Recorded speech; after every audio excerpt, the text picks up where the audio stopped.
Okay, let's dive right into this.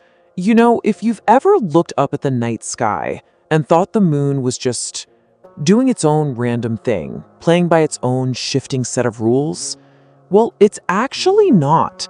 The sky is literally a giant, predictable solar clock. And once we get a handle on the gears turning behind the scenes, you can predict exactly where the moon is going to be and exactly when you should look for it. Here is the chronological journey for our explainer today. First, we'll look at the mechanics of moon phases. Second, growing bright with the waxing phases. Third, the full moon spectacle. Fourth, fading away during the waning phases. And finally, the 50-minute daily delay.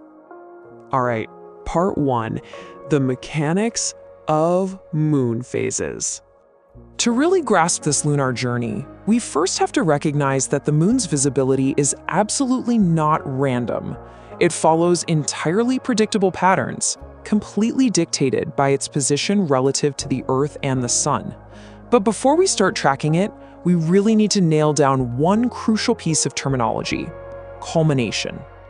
Okay, so culmination is simply the exact point when the moon reaches its highest position in the sky.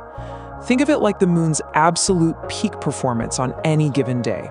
Once you have culmination in your vocabulary, it's going to unlock the rest of this journey for us. And this brilliantly illustrates the big picture. It's the cyclical journey the moon takes across a standard month. We basically kick off at day 1 with the new moon. Then we move to week 1 for the first quarter. We hit the absolute peak right around week 2 with the full moon, and then we wind things down by week 3 at the third quarter. I want you to just keep this timeline in the back of your mind as our general roadmap before we zoom in and look at the actual daily mechanics. So, our cycle kicks off with what is basically the ultimate setup phase: the new moon. Now, the interesting thing here is that the new moon actually rises and sets in exact lockstep with the sun. Because it's pacing the sun so perfectly, it's essentially invisible to us in the daytime sky. It's literally hiding in plain sight. In fact, the only time you're ever going to catch a glimpse of a new moon is during a rare solar eclipse, when it passes directly in front of the sun. Crazy, right? Moving right along to part 2, growing bright, or the waxing phases. Think of this as the rising action of our story. The moon is now starting to lag just a little bit behind the sun's schedule, which means it finally makes its highly anticipated appearance in the evening sky. Now, as the moon progresses through these waxing phases, its schedule actually shifts. During the waxing crescent phase, the moon rises in the morning or afternoon and sets in the evening, so you'll spot it in the western sky right after sunset. But as it grows or waxes into a gibbous moon, that whole schedule shifts later. It rises in the afternoon, hits that culmination point high in the evening sky, and doesn't actually set until after midnight. You can clearly track how its entire schedule is just being pushed progressively later.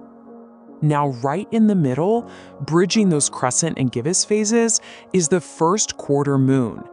And what's really fascinating here is its perfectly balanced midday to midnight cycle.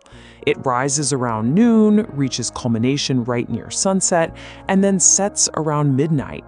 It is just a remarkably clean, symmetrical schedule. It literally splits the day and night perfectly in half.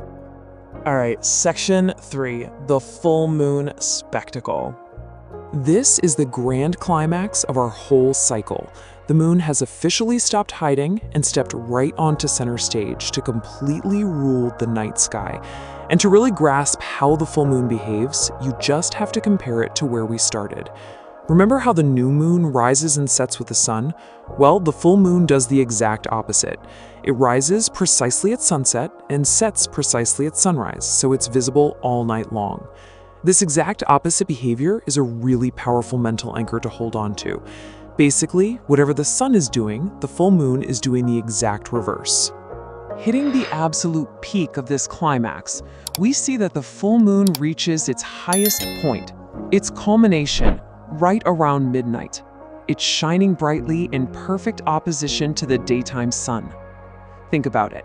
Just as the sun commands the midday sky, the full moon perfectly mirrors that dominance in the dead of night.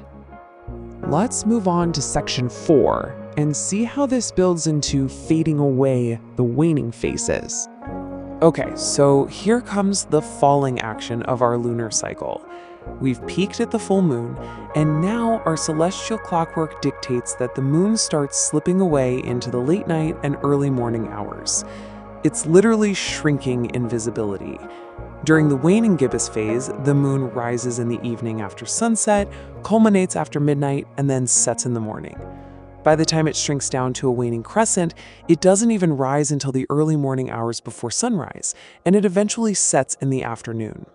So if you look at the schedule, the entire viewing window has dramatically, but predictably, shifted from the evening all the way to the early morning. And tucked right between those two waning phases is our final major anchor point, the third quarter moon. Think of this one as the midnight riser.